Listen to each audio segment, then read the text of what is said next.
Well, good morning, everybody, and welcome, to the fifth in the series of SMILE, Southwest Florida Library Network's Management Institute for Library Excellence.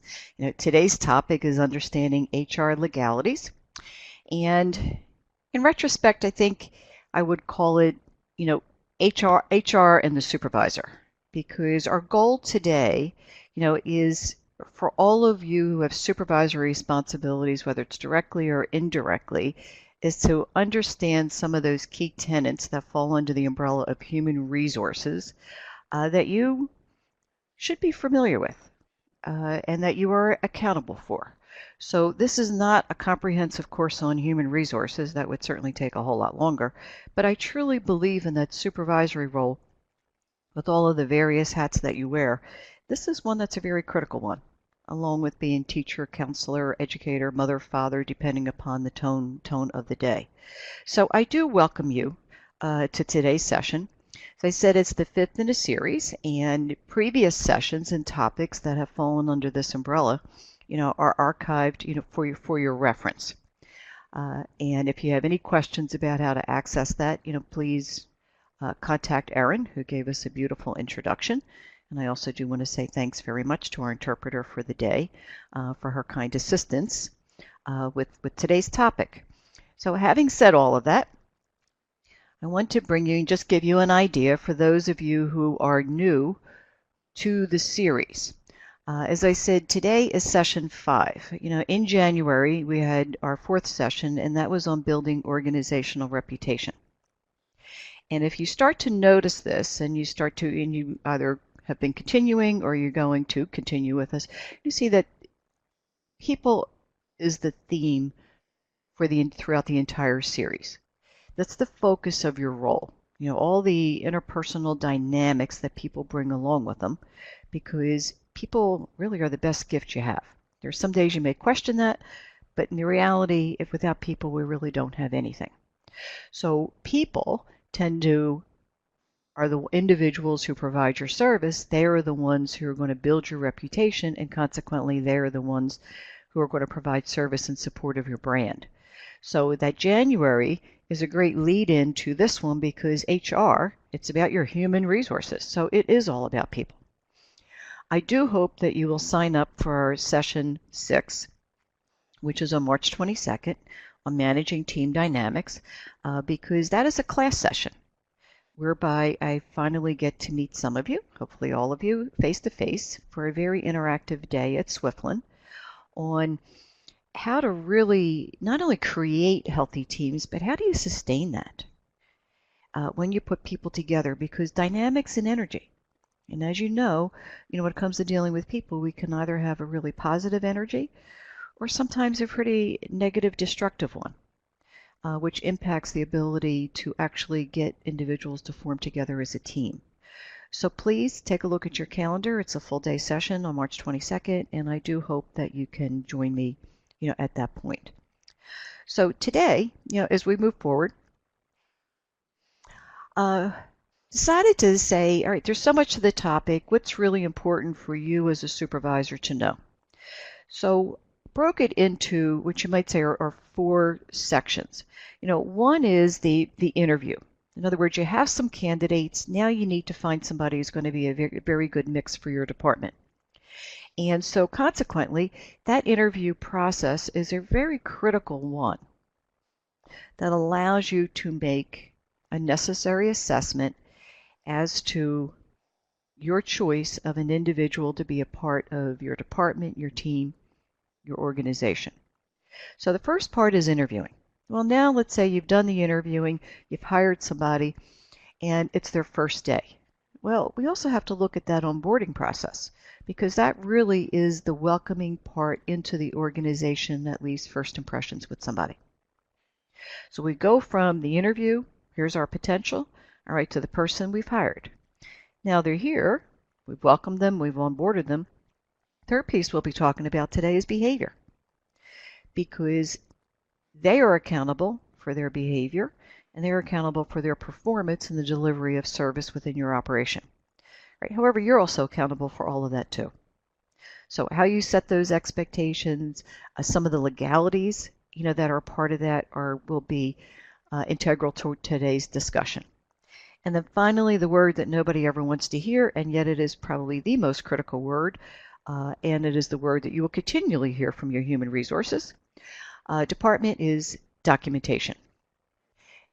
We are very much in a liable society.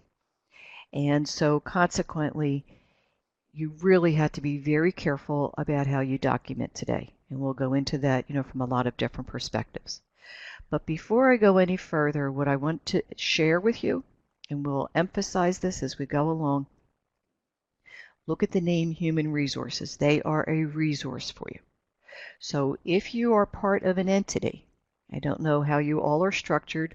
Some of you might be with small libraries, part of a county library, educational institution, whatever resources you have available to you. Please use them to support you, especially in difficult situations. That is why they are there. You really don't want to go it alone when you have to have a tough conversation with somebody about either performance or behavior. You always want to make sure that whoever you report to, manager, another supervisor, administrator, whatever it might be, is with you, and you get some guidance from human resources. And you'll see why, as we continue to work throughout. So again, welcome, and let's get down to business. So an interview is a conversation with a purpose, which means you have to really decide, what do you want to accomplish when you meet this person? What do you want to come out of this interview? What do you want to know about them? Well, there are some things you can ask, and there are some things you can't ask. And that's what this next exercise is about. And I'll be curious to hear your responses here, to these questions. And the first one is, can you ask somebody where they were born? In other words, where you were born. Let's hear. All right, let's take a moment, put it in the chat box, please.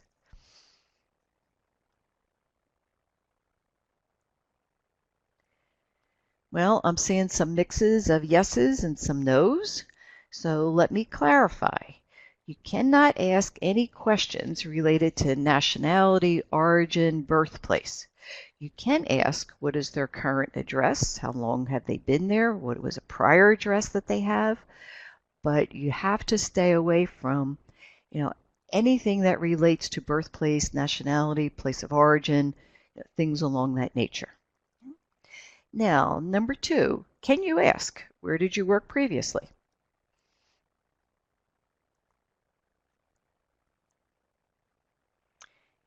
And I pretty much see some universal yeses on that, and that is correct.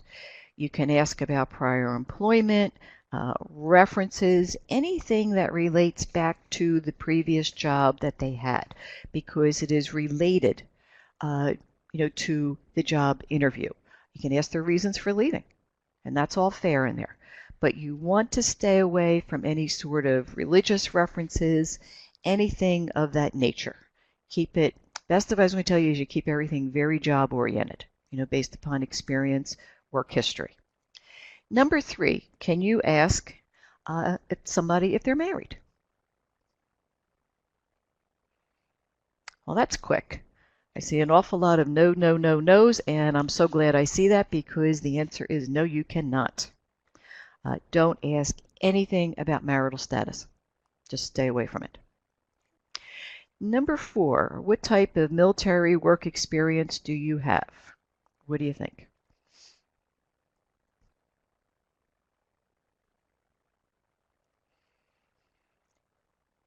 And I predominantly see yeses there, and that is correct.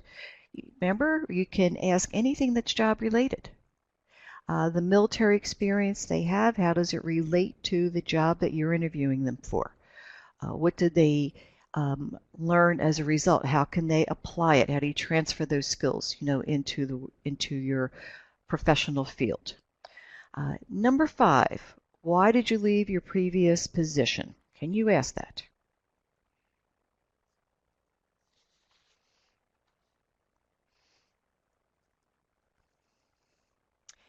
And I see yeses, and that is correct. You can ask them that. And it's an interesting question because it should give you some insight as to what they are looking for as they move on. Some people may have had to leave involuntarily, such as in a layoff or severance or things of that nature, but some may have chosen to leave. And their response is going to give you some direction as to what they're looking for as it might relate to your organization, your library, whatever entity you are with. So these questions and questions you can ask, there's a lot more extensive. I just picked out some key ones, given our time constraints. But if anybody would like, and I put a short summary, I call it a cheat sheet, guidelines for pre-employment inquiries together. So if you would like that, at the end of this presentation, you will see my email on the last slide.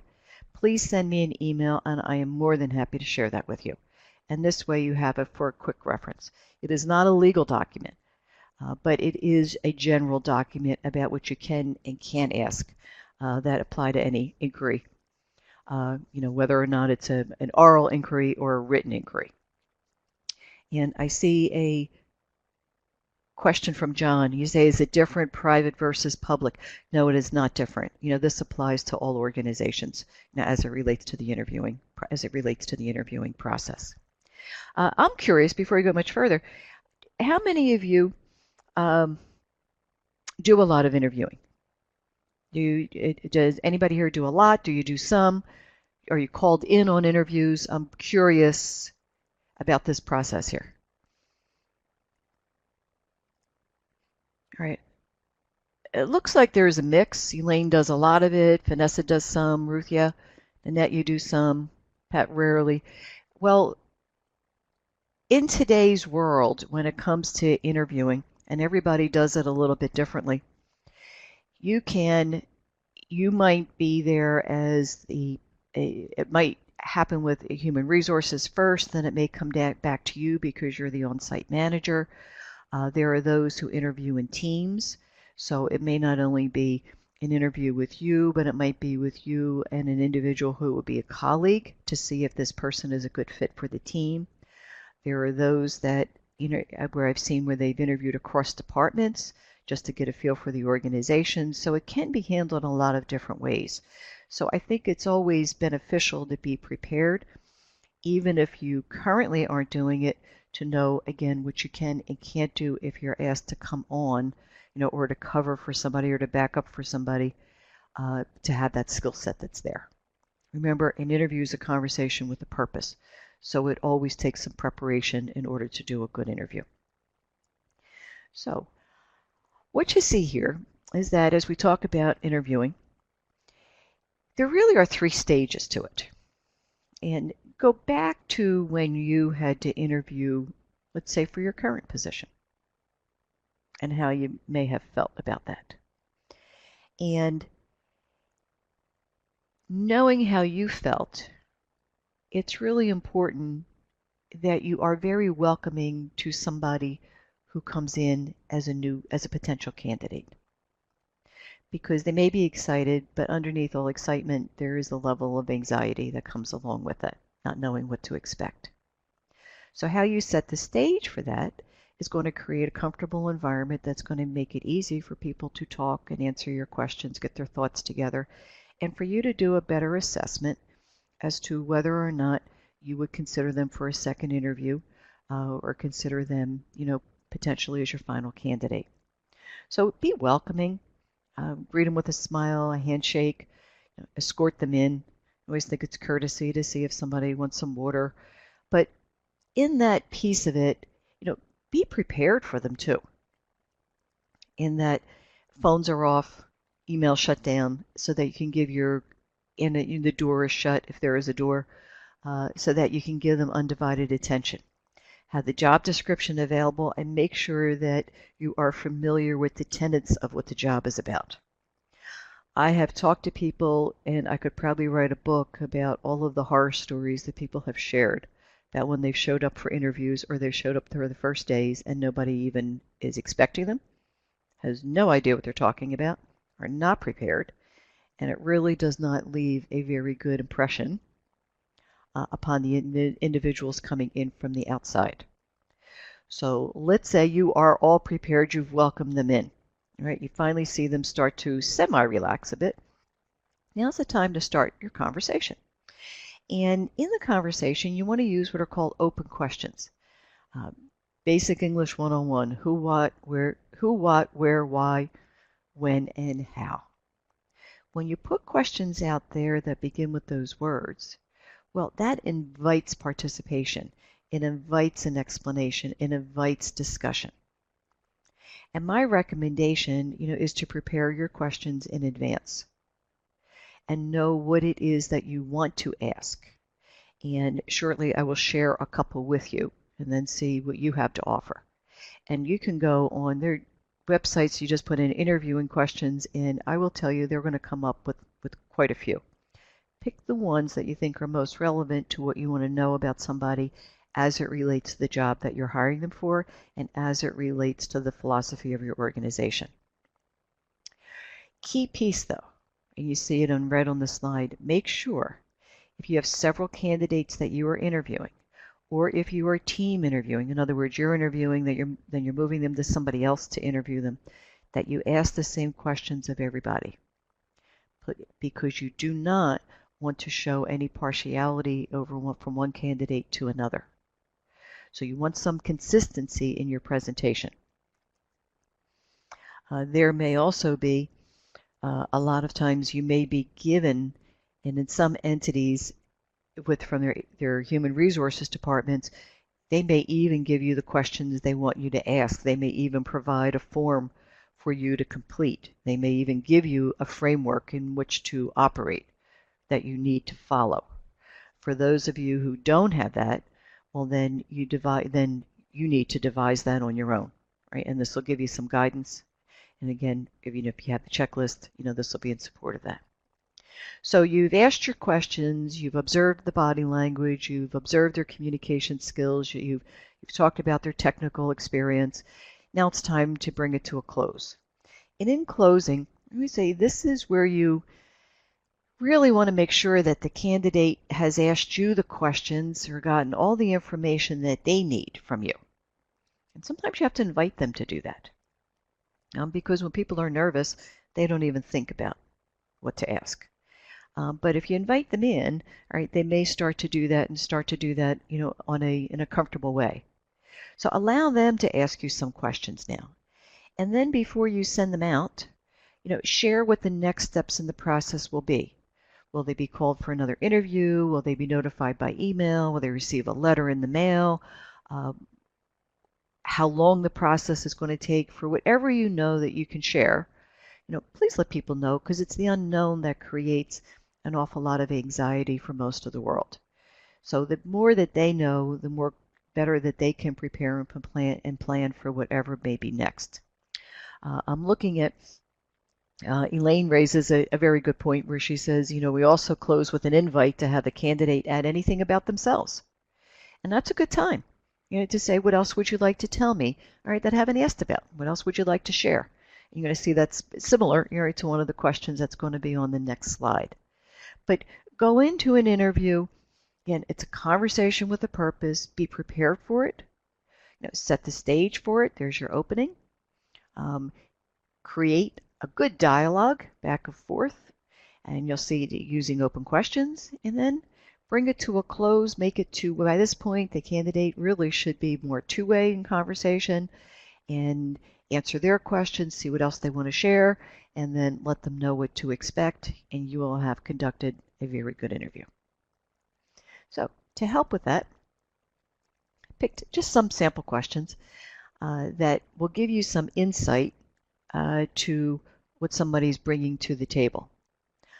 First question is, why are you applying for this position? Depending on their answer, how they answer it, is going to give you some idea regarding their background. And that's very insightful to have. What unique experience or qualifications separate you from other candidates? And this allows them to do a bit of self-assessment, and also will give you some information beyond the resume. Because the resume is really historical experience about themselves. But now if you get them to talk about themselves and bring it up a notch, what really makes them special, well, do you see how now you are going a bit beyond the resume? And that's an opportunity for them to sell themselves too. The third one, what are 3 goals you have achieved in the past year? Well, depending upon the answer, it's going to give you some feedback about how they plan, their motivation level, how results-oriented they are.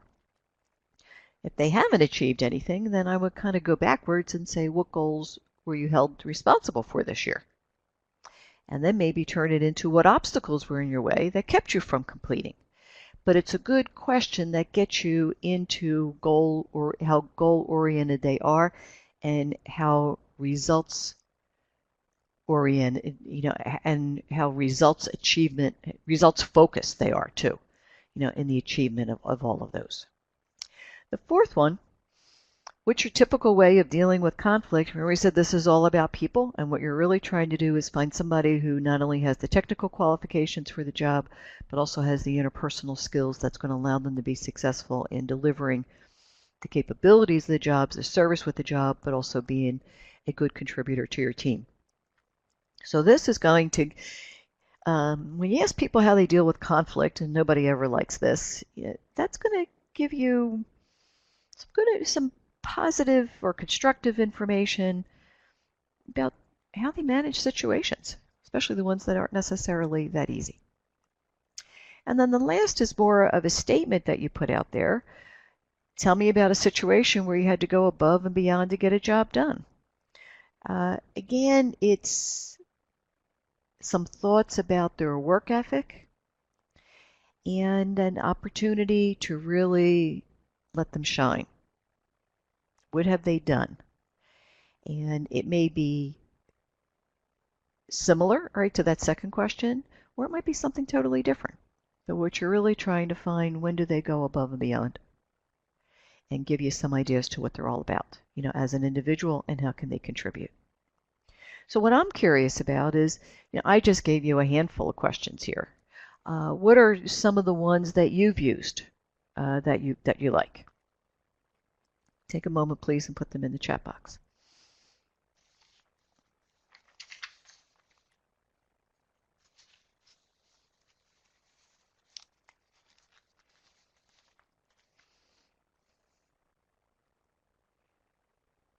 Elaine, here are a couple good ones from Elaine. Describe yourself in 3 words.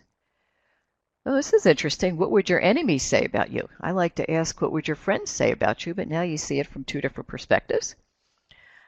Karen says, 3 shortcomings and 3 best qualities. So we always are looking for areas where people can still grow, and also what really are the highlights of what they can provide, qualities, strengths that we have. Elaine uses some scenario type questions. I like them, and that's what you want to prepare for, make them very relevant, to the job itself, because that, again, is going to illustrate critical thinking, how they would handle situations, how they handle the stress, especially if they're tough situations. Let's see, Pat, where would you like to be in 3 years? Goes back to, it's going to, what they have in mind, for their personal growth or professional growth within your entity. And Ruth, you're right, you want to get some insight into a lot of their background, not only where they are, but where they want to be. Vanessa, 5-year plans, whether it's 3 years, 5 years, whichever you prefer. Lee raises another interesting one, and this is why you have to look at your work environment. Do you prefer to work alone or in a team? And why? And that's important, because if you really do things as a team, it'd be very difficult to have somebody who is a solitary individual. They may not be a good fit. Brian, your customer service philosophy. This is ask them what it is, and then listen very carefully to see if it's in alignment with yours. Because for most individuals, especially if you're all with libraries, at some point you're going to be on the front line there when it comes to dealing with the public and those who are external to the library. And Ruth, here we go back with, how well, it goes back to that conflict one. I think it's a key one. How well do you handle it? But give an example, of a situation that was a tough situation. So thank you so much, for sharing some of your statements and some of your questions. I'm sure it's helpful for everybody, who is listening to this today. Now, we've gone through all of that, the interview, you've done the paperwork and all of the elements that are required by human resources, and now you finally have a new employee who's going to start. And that is where the onboarding process kicks in. And onboarding, sometimes you hear onboarding and orientation used interchangeably, yet they really are two different processes. Orientation is usually done by your human resources department, if you have one, whereby they go through the employee manuals and the benefits and all the paperwork is done, badges are ordered and things of that nature. Onboarding is when somebody shows up at your site or at your location for the first day. And now they are on board in your building. Excuse me.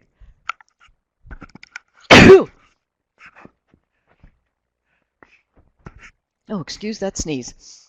I was waiting to see if a second one was going to come, but it's not going to happen, probably until I'm in the middle of another conversation. But at the moment, I think that was it. So onboarding, now means that they are at your site. And how they are greeted when they come on site really sets the tone for how engaged they are going to be. It's amazing first impressions that are made. And what you'll find is when you have a positive experience for new hires, and there was an interesting study that was done a couple of years ago that had an impression on me. And it said that what comes out of that new hire experience is those who had a positive one had stronger job performance, had greater commitment to the organization, here's engagement, reduced stress, not as anxious and walking around absolutely lost, higher job satisfaction, felt a part of the team right up front, and better retention. And today, if you have good people, if anything, you want to keep them because there is an incredible cost associated in the hiring and training of an individual. In this study, the numbers were a bit eye-opening. It said it cost roughly about $65,000 to bring a new employee on board. When you add in training, when you add in benefits, when you add in everybody's time, when you add in some salary, you add all of that in, just the cost of bringing new hires on, and everything associated with that. And it takes, they said, this is an estimate, 5 months full time, for somebody to reach full productivity. And so consequently, that whole process, there's an incredible investment, all right, that's made up front that you want to make sure that you get a return on. Not only for the employee to get a return on, but organizationally you want to return with that. And it starts with some easy things right up front from the minute somebody tends to walk within the door. So Mary, I see you're asking about the study. Again, if you would like to see this, I am more than happy to send you the information on it just at the end. You'll see my email. Give me your email and I will share you and I will send the information to the site so you can go in and you can check that. Elaine, you have a supervisor's checklist. That's really good. As I said, for a lot of you, you may have some guidelines and some frameworks provided to you by your human resources. If you have that, well, then use it as a guide. Remember I said you don't have to go into this alone. If you don't have it, well, I'm hoping our webinar this morning is going to help you create a framework that allows the process to go a little bit more smoothly for you. Elaine, you said one other thing. You said your county has a 6-month probationary period. Well, guess what? That you're right. That does dovetail with the 5 months. Most places that I see in my travels either have 3 months or 6 months. And if you have a probationary period, it's there for a purpose. Make sure you use it wisely and help people be successful. And if they're not, and they're not making or not meeting expectations and consequently not making the cut, well then for goodness sakes, deal with it as you can in that probationary period.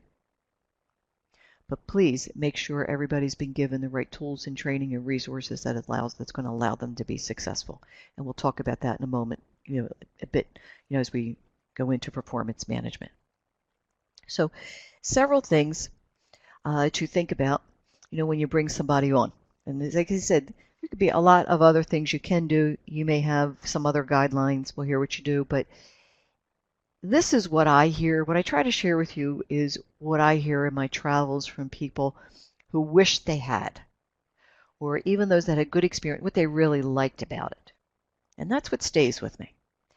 And it's as simple as welcoming and introducing people to staff and your volunteers.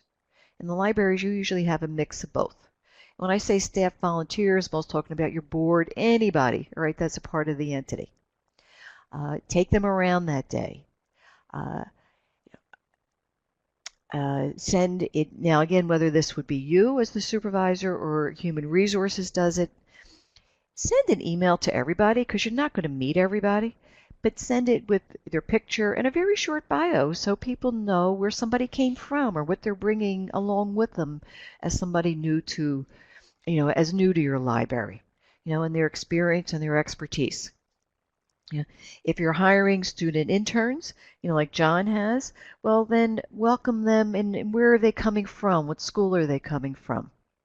Please, everybody. And that's really very nice because you see somebody walking around, floating around who's lost, well, then guess what? You learn that that's a new person. And that new person may need some assistance that you could offer.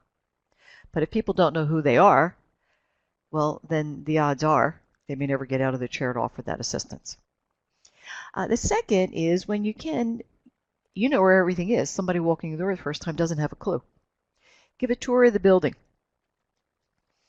And giving the tour of the building, take them around to a lot of the basics. Where can they have lunch? Where are the restrooms? Where can they find a cup of coffee? Some of those things, their workspace, who's who, all of that. If you are in part of a county, then if you can, arrange in that first week or two for that individual to visit all your other branches and your other sites, because a lot of times they're sent out to cover all of your branches or your remote locations. They tend to have their own personalities, their own cultures, and they get familiar with where they are located and the people who are there. And again, everybody gets to know everybody, and it creates a comfort level. And so in those first week or two, it's nice that they know organizationally what you're all about. There it is. Make sure, and this is really key, especially as you welcome them in, that they have a place to work. I cannot tell you how many people I've met who started and nobody knew they were coming and they didn't have a desk, and they didn't know where to sit, and they didn't have equipment, and they knew nothing. And really felt very awkward and very lost. So the workspace is there, that their equipment, has already been requisitioned and is available for them. Elaine, you're right. You try to see that they have computer access on the first day. And that's what I mean. There are some things you need to do behind the scenes, probably with your IT departments, to make sure everything is ready for the day that they onboard. I mean, literally on site. Probably having ID badges prepared, building access codes ready for them, things of that nature. So all of this, is really very critical to making somebody feel from the first day that they're a part of the team. I'm also looking, that some of you, Elaine, you have a small party food for them, or you have a welcome sign at their desk. Vanessa, you give a list of employee perks to them. But I think what's key is just what you're saying is that you want them to feel a part of the team from the minute they walk in. I had one organization that they would have a card. They would just drew up these cards on the computer, and everybody in the department signed their name, and it was waiting for them at their desk. It's little things, it's not big things that make the difference. However, saying that, the big thing of making sure they have a place to work and they have their equipment to do the job and they have the job description and the tools, that is a big thing. They should have that. But a lot of it's the little things that we remember. And this is why, if you go back to how you felt those first days, All right, and how did you feel? Oh, here we go. Vanessa, anxious. John, a little fearful. Elaine, deer in the headlights, good expression. Lori, overwhelmed with new faces. Brian, excited. You're right. Even though we are excited about something new, all those other emotions are there. We tend to remember the person that kind of took us under their wing, and in so doing, made the first couple days easy for us. So assign somebody as a mentor, to help them and guide them, take them to lunch, the first day, show them around, be available to answer any questions. All of that because you, as the manager or supervisor, may not necessarily have the time to do that, but you also need to find the time to connect with them frequently because they are a new hire. And they do want the reassurance that whatever they are doing meets your expectations since they directly report to you. And that really is so very important. So this process is really the welcoming process. That first week is so very critical. That really makes or breaks, first impressions for somebody and can, as we looked at that previous slide, see a direct effect upon their employee engagement moving forward. For those of you who might be part of the Lee County Library System, they have a great onboarding checklist.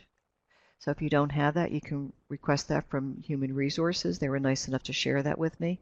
That tells you exactly what you need to do before somebody, as a supervisor, before somebody's hired, when they are, and some follow-up, right, that still needs to be done. So again, there are tools out there. If you don't have them, see if they're available. If not, I hope this gives you a good framework that you could create some to make it easy for everybody. So we interviewed, we've selected, we've hired. Now they're really here. It's time to get down to, it's time for them to get down to business.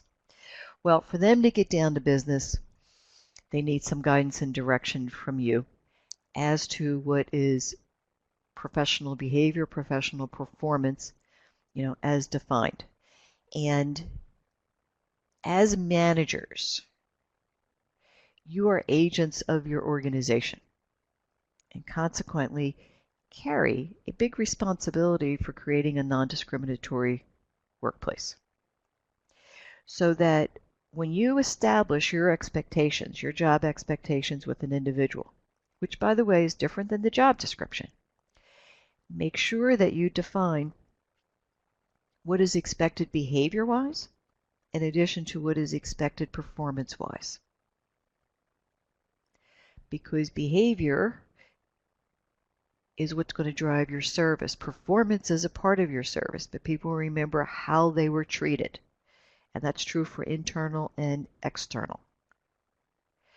But you could set expectations and people are responsible for meeting them, but don't forget you have overall accountability, for the performance and the behavior of everybody who reports to you. And so consequently, what you want to do is be very clear up front, about the respectful behavior that is necessary in the conduct of business for your library. Reinforce positive behaviors. Positive breeds positive. So give some continual feedback so that people stay on the right path. It is really key that you deal with inappropriate behaviors before they become complaints. Because what happens if you don't deal with these inappropriate behaviors?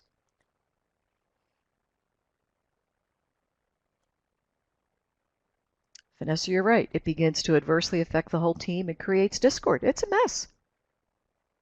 Interpersonal situations are some of the hardest things to deal with.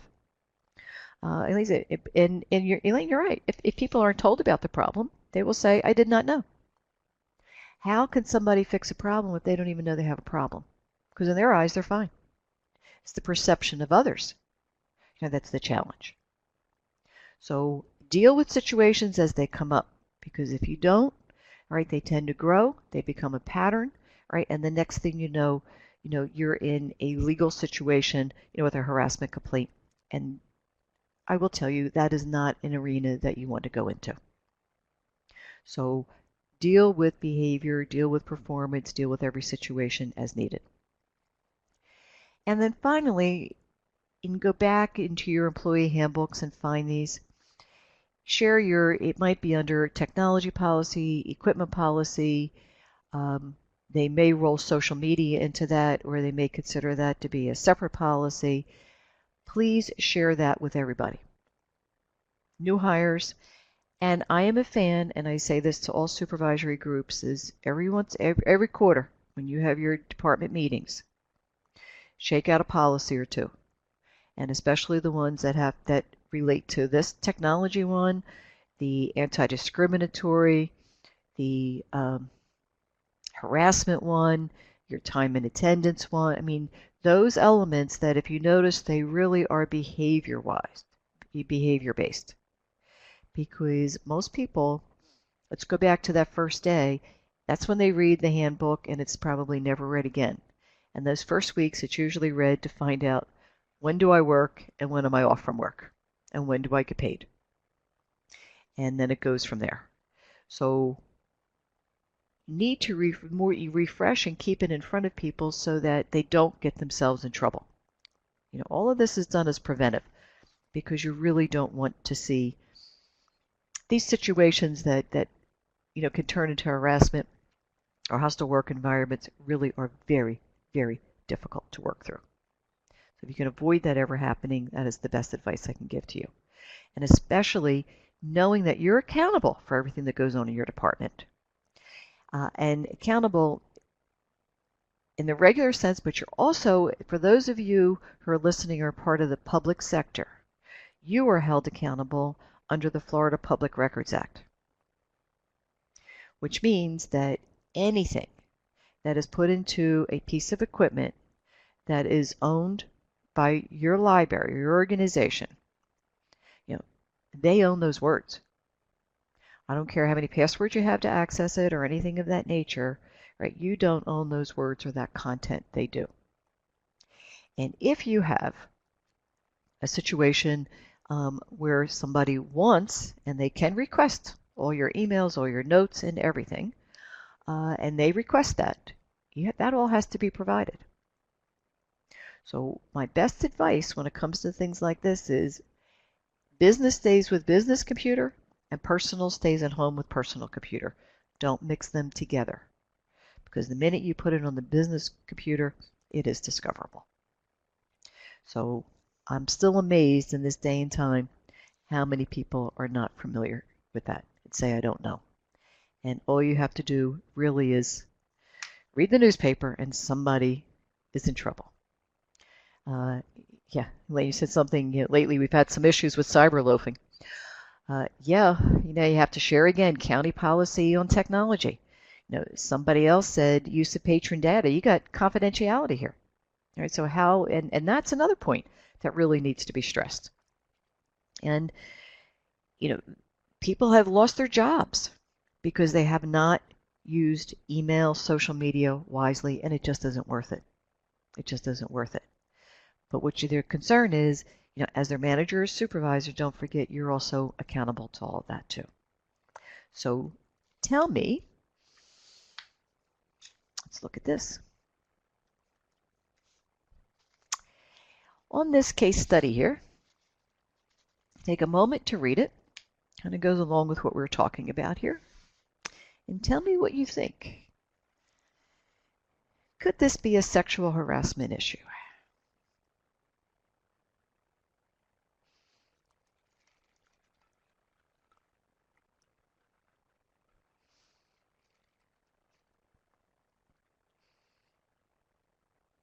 And it looks like I am really seeing yes, yes, yes. If it's shared, definitely inappropriate. Better not to forward it. You're right, Brian. Better not to forward it. And because, Lori, you're right. It can create a hostile work environment. The challenge with email is that once you forward it, you have no idea where it's going to go. It takes on its own life. But it will come all the way back, you know, to the originator of it or the person who forwarded it. If you think something is funny, then send it home and just leave it at home or delete it. And then again, personal is personal.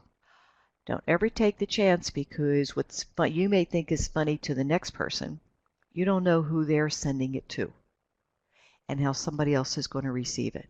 So what one person thinks is funny, somebody else may find offensive, and then now you're in a huge mess. So just do not share, do not forward. First of all, it's non-productive anyway. So it really should not be on your business computer or in your business email. And there's major caution. And especially as you're bringing in, somebody said they have a lot of new student interns that come in. You have to realize they're growing up in a world of texting, and a world of electronic communication. Please take some time to talk to them about this from a professional perspective, their tone, their presentation, and their content that is recommended right now that they are working, in your library.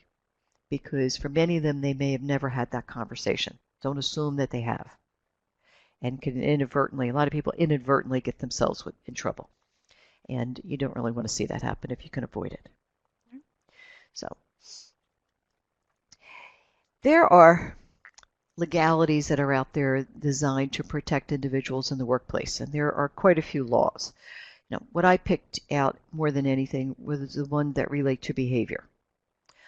You should be familiar to the best of your ability with all of the laws, and again, you will find, many of this in your employee handbook, which you all should have read, at some point.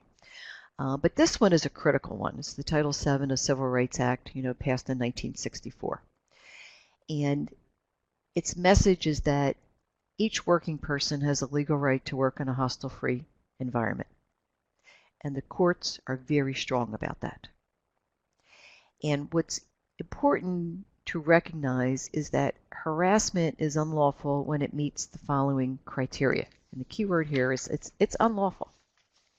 Now, and that is when harassment is directed, to an individual related to a protected category, such as gender, race, origin, veteran status, disability, age, religion, pregnancy, sexual orientation.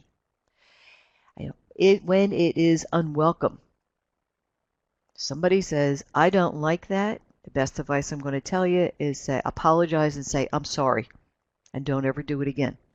Because what might be welcome to one may not be welcome to somebody else. When it's offensive to a reasonable person, this is a foundation that the courts use to make decisions, that the act, the situation would be offensive to a reasonable person who was a recipient, of whatever it is that occurred. And if it is severe or pervasive. Go back a little bit where we said deal with situations or inappropriate behavior as they occur. If you don't, what begins to happen is it creates a pattern, because if nobody ever says, no, don't do that, or I don't like that, silence is actually, sends permission, inadvertently sends permission. And then consequently, it could put it into, pervasive and severe, because it's happens on a repetitive basis. This is a legal protection we all have as individuals in the workforce. Well, there are also a couple of other elements that I think fall under harassment that are worth discussing. And that bullying, a word that we hear too much about, there aren't any legal protections for that. And kids who were bullies sometimes grow up to be adults who are bullies, and they take their bullying out, on others who report to them or that they work with. And bullying can very seriously, affect another individual's health, self-esteem, relationships. All of that, tends to come into place, and it's not appropriate. It's not appropriate for anybody to bully another individual, regardless of age or regardless of circumstances. But there aren't any laws for that. So that is a workplace behavior that's inappropriate and one that needs to be dealt with. But remember, we said there's some legal protections and avenues, but bullying, unfortunately, is not one. I know in some states, I know in New Jersey, they did pass an anti-bullying law, but it's related to schools. It has not yet worked its way into the workplace. There is a campaign that's out there. It's called the Healthy Workplace Campaign to try to get that instituted. Sad that we have to. But right now, most states have not yet adopted that. Right? The other consideration, is unfortunately, again, we're hearing more and more about incidents of workplace violence. Well, of course, if you physically harm another individual, right, there is a law to protect you. You will go to jail or you will go to court and eventually, potentially, might end up in jail with that. Right. However, what you have to realize is that if you don't stop or recognize behavior, harassing behavior, unprofessional behavior, bullying behavior, somebody who's not very good at communicating or feels that they can't stop that by asking, by talking, by discussion, they may resort to a physical attack on that individual. So workplace violence takes a lot of forms. It's a topic in and of itself. But be aware of what is going on in your area. 4 letters that are really very, very key. They stand for MBWA. M as in Mary, B as in boy, W as in work, and A as in Arthur. Anybody tell me what that stands for? And you are right. Management by walking around. I will tell you it is the best management philosophy I share with everybody. You can't be a good manager hiding behind closed doors. Because if you're out and about and you're connecting and you're engaging with individuals within your team and your department, well, then you get a flavor for how are people interacting with each other. Is this a good day? Is this a bad day? What is really happening? But if you're not in tune to that, well, then it's very hard to stop some situations that somebody may not be comfortable coming to you about. But they have every right to do so. Because most things that occur, I will tell you, really fall under the umbrella of unprofessional workplace behavior. Does sexual harassment occur? Absolutely it does. But what occurs more often is just behavior that's not professional or it's just, quite frankly, not nice. Spreading gossip, disregarding somebody's safety, giving somebody the silent treatment because you didn't like what they said or did, not cooperating, again, for those similar reasons, embarrassing somebody with an email. That's just not appropriate behavior. And so, consequently, remember, let's go back to setting expectations. You bring somebody in that's new, even for those that are there, you revisit this, very clear about expectations as to what is respectful professional behavior in carrying out the duties of their job in your entity, in your organization. How many of you, do some sort of review of your policy workshop as it relates to workplace harassment?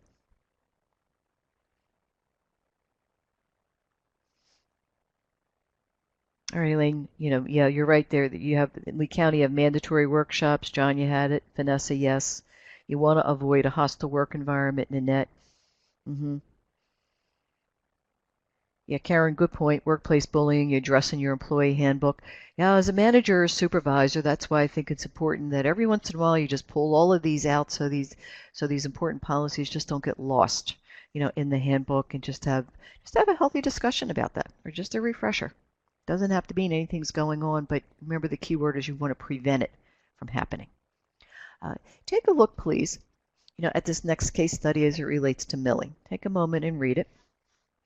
And then tell me whether or not you think Millie has a potential case for sexual harassment.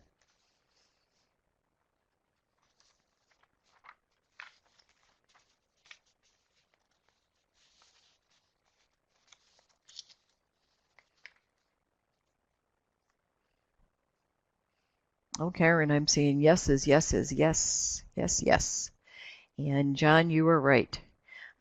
It can contribute to a hostile environment. And here's what's key here. Even though this was not directed to her specifically, it is interfering with her ability to get her work done. Anything that interferes with the ability to accomplish work can contribute to a hostile work environment. So this type of behavior, is not appropriate in any situation. So really pay attention, observe, listen to what the level of conversations that are going around, because what might be okay one-on-one may not be one with a group. And in a lot of places you can hear a lot. You know, we're in the world of cubicles, open offices and that, and jokes, voices, etc., can go over all of that. It pays to be a bit cautious with all of this. All right. Dean, you have you just mentioned something here. As you're writing, you have some people who are a bit depressive and don't necessarily interact well. Somebody's very passive aggressive. Oh my goodness, and passive aggression is really tough. It does have an impact. It does have an impact on others. And what's difficult about that is that unless it's targeted, it may not actually fall under the tenets, of harassment. But it certainly is not a healthy team environment. And you have to address the behavior and the effect of that behavior on its team. And Elaine raises a good point. An EAP department, employee assistance your HR department may have an employee assistance program available, and which would then provide some third-party direction for the individual who may be acting somewhat depressed and withdrawn. Maybe something's happening in the background you don't really know, and you have to be very careful. There are, people are protected by some privacy, and what are they willing to share? But when you are presented and you have situations like this, you want to be able to really address the issue and see what resources that you have, right? That might bring about, some constructive resolution. So Adini, I hope see what's available. See if you have EAP. Not talk to your supervisor. You don't want to go into this one alone. Make sure you have some backup with this. So as a manager, supervisor, director, whatever title, there are certain things that you need to do, knowing that you're an agent of the organization and that you will be accountable. Is when somebody comes to you and says they are concerned about a situation, a behavior, comment, whatever it might be, even though you may think it's a non-issue, that doesn't matter. It is an issue to them, and consequently, you need to listen to them and take it seriously. Clarify the sequence of events. Focus on the facts as to what has occurred. Elaine, I see you saying something right there. Oh, okay, you have everyone write down their version of what occurred. That's a good thing too, because the writing again is going to supplement what somebody has to say. But more than anything, you want to be able to get the facts together. Notify your manager and human resources once somebody comes to you, because you will have policies and procedures that you will need to follow. It may be, Brian, you send to EAP. Again, remember I said every entity does it a little bit different, but you want to make sure that you know how to do this, because if this turns into a legal matter, you are going to be held accountable for following every step that you needed to follow. You need to investigate the incident very objectively. If you feel you can't be fair in it, or there's some emotion associated with it, then please be upfront about that and have your manager or HR take over. They may do that anyway. Again, everybody is set up a little bit differently in the way they approach that. Here is that keyword document. And this is really key. Document according to your policies, which means you need to know your policies. But should this turn into a legal matter, all of this is going to be discoverable. And if you don't have documentation, you're going to lose. So there has to be some documentation, right, to get to the facts so decisions can be made, so that there can be some resolution can be brought to a close. And then make sure that you follow up, right, to make sure that all parties involved, are safe, that following procedures, and all have the guidance that they need, in being able to move forward with that. So all of that is so very key, and it starts with if somebody comes to you, listen to them and take it seriously, find the facts, and proceed from there. But most importantly, listen to the person. Now we've looked at some of the legalities that were really very key. As I said, that Civil Rights Act covers that whole spectrum of appropriate behavior that is going on. Well, you are managing the blend of behavior with performance, and that's what we call performance management. And performance management is a process. It's not just writing the performance review. And this is why, right from the very beginning, go back to onboarding where I said define your expectations of individuals.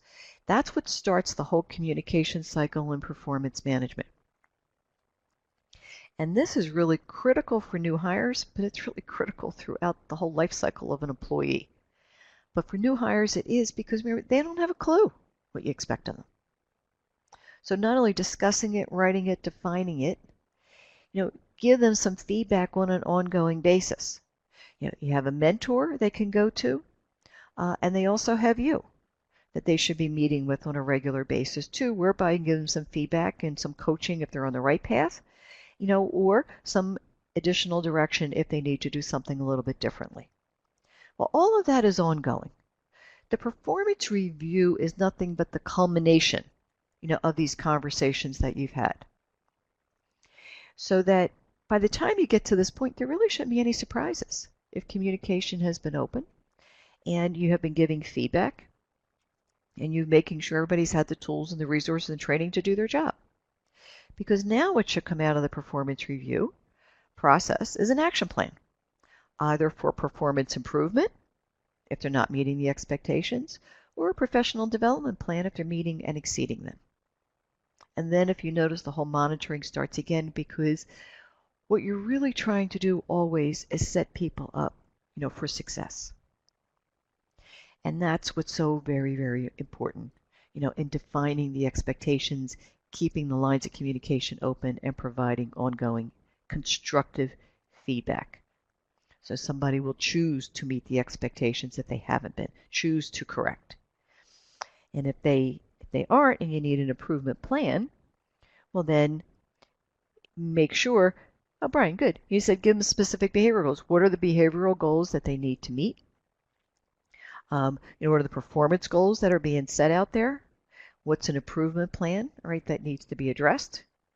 So as you look at all of that, what we're really doing is we're providing guidance, for another individual and carrying out the responsibilities of their job so that they are good contributors to the organization. But always look at performance management as a continuing cycle of communication, not just, I have to write this review. Ongoing, if you do it on an ongoing basis, then having to write that review, does not take on the negative connotation that it takes for so many people because of the time and the effort that goes into doing a good one. And quite frankly, it does take time and it takes effort to do a good one. The people deserve that from a performance perspective. Tell me what you would do with a situation like this. You have somebody whose technical work is meeting, but interpersonal skills, here we come back to the people piece, really needs some attention. How are you going to discuss his need for improvement in this area?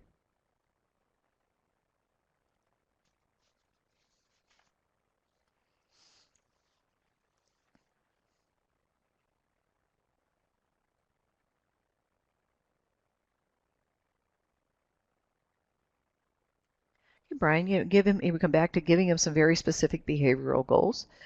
You're right, Lori. Interpersonal skills, communication skills would allow this individual to be a better representation for the county. Karen suggests start by asking questions. Open questions. Remember, open questions invite participation. Then create an improvement plan.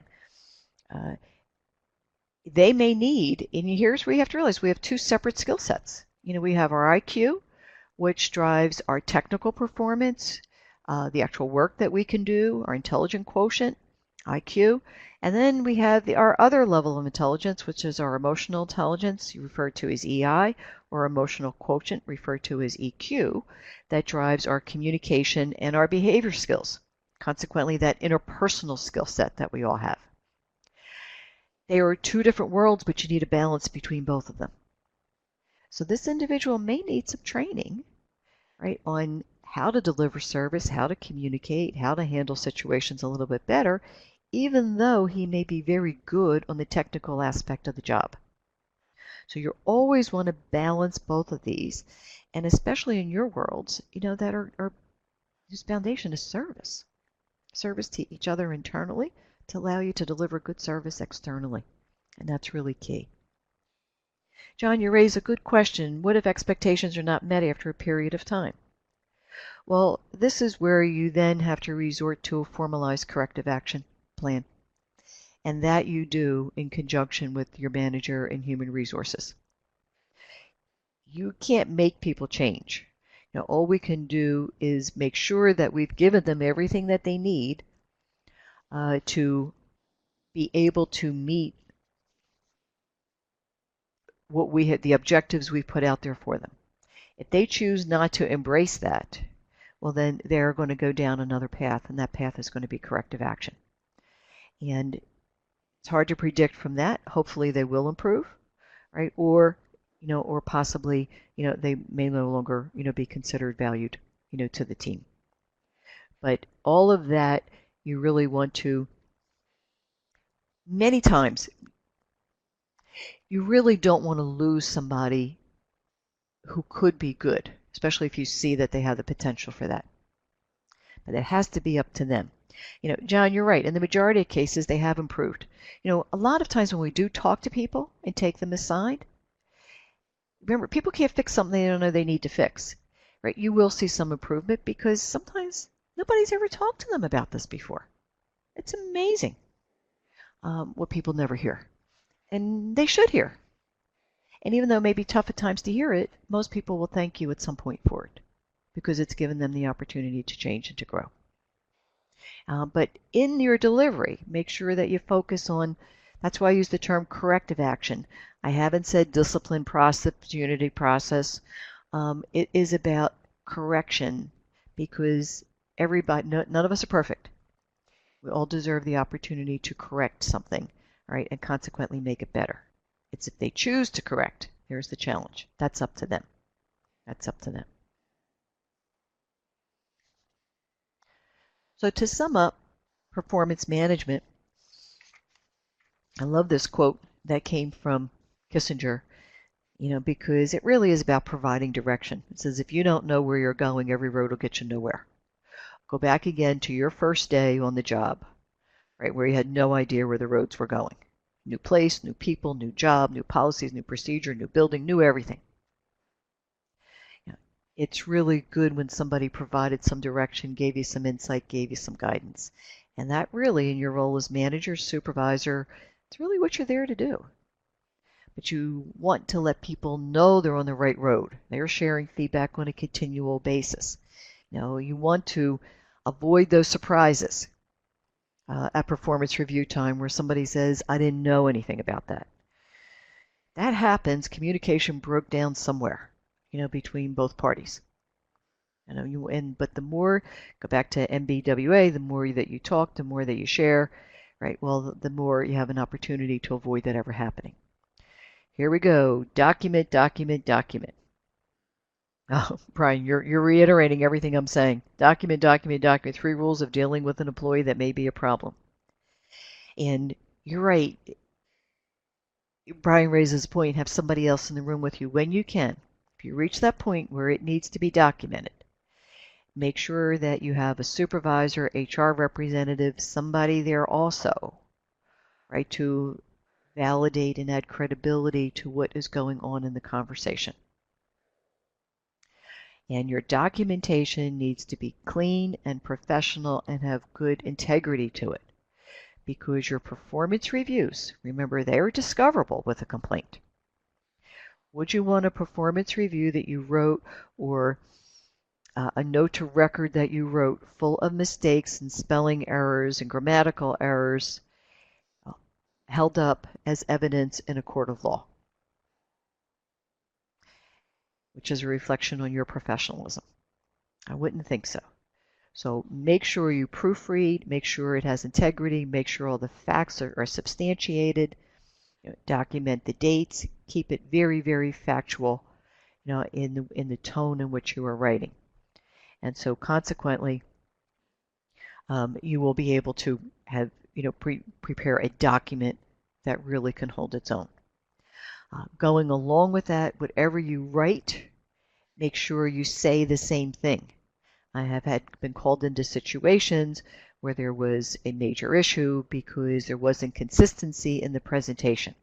What somebody wrote in a performance review or a corrective action did not match what they said or interpretation of what was said. So whatever you say, make sure it is documented in writing consistently, and vice versa with that. Avoid what is now called the recency error. And the recency error is, and how often does this happen, especially if you need to do performance reviews for a year? All of a sudden you get the email that says we need these by March 15th. And now it's, oh my God, what am I going to do? I have to write this. And we think back. Our minds only go back about 30 days.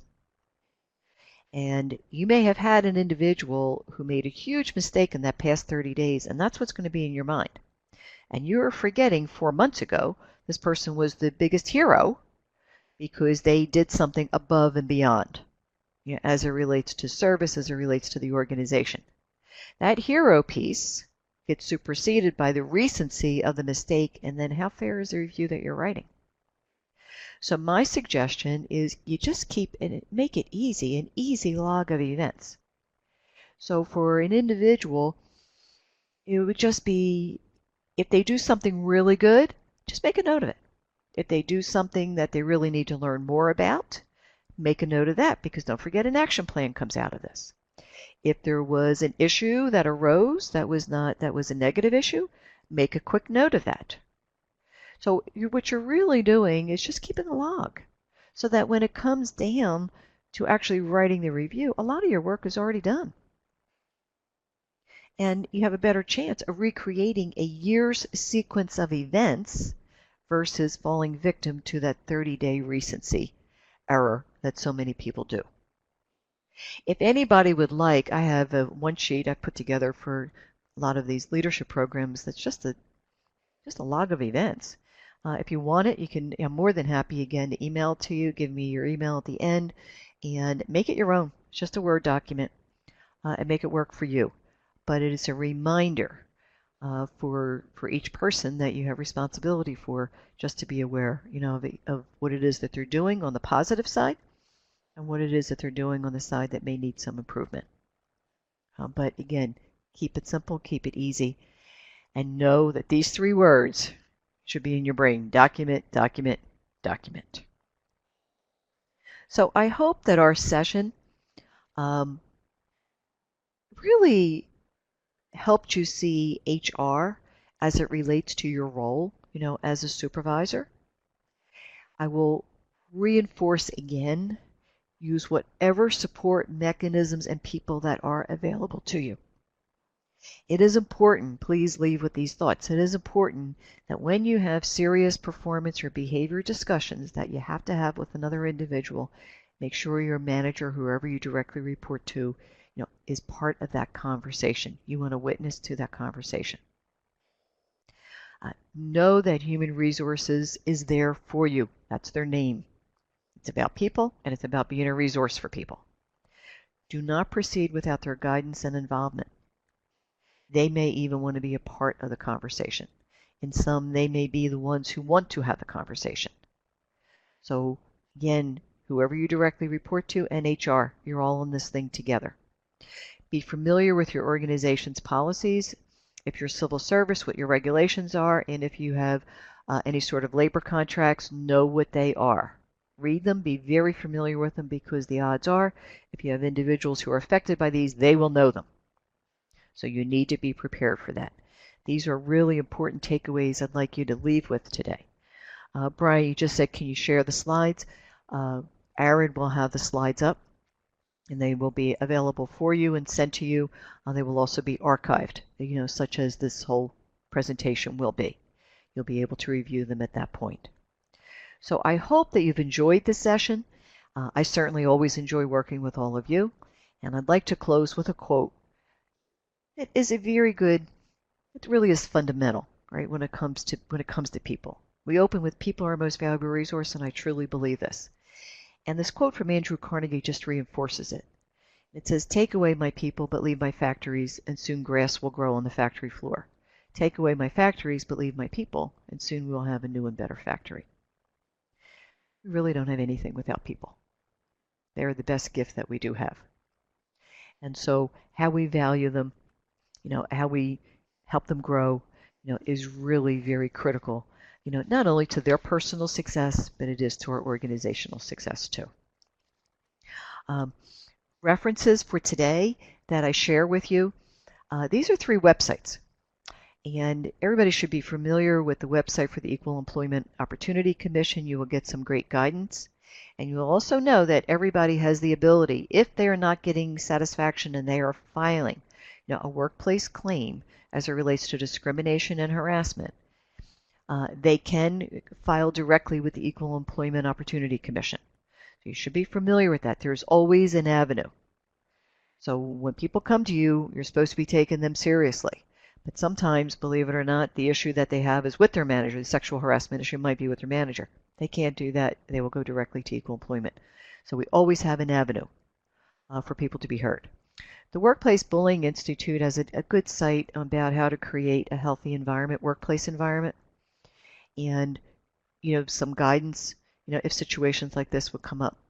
And then finally, the SHRM site, Society for Human Resource Management, is a wonderful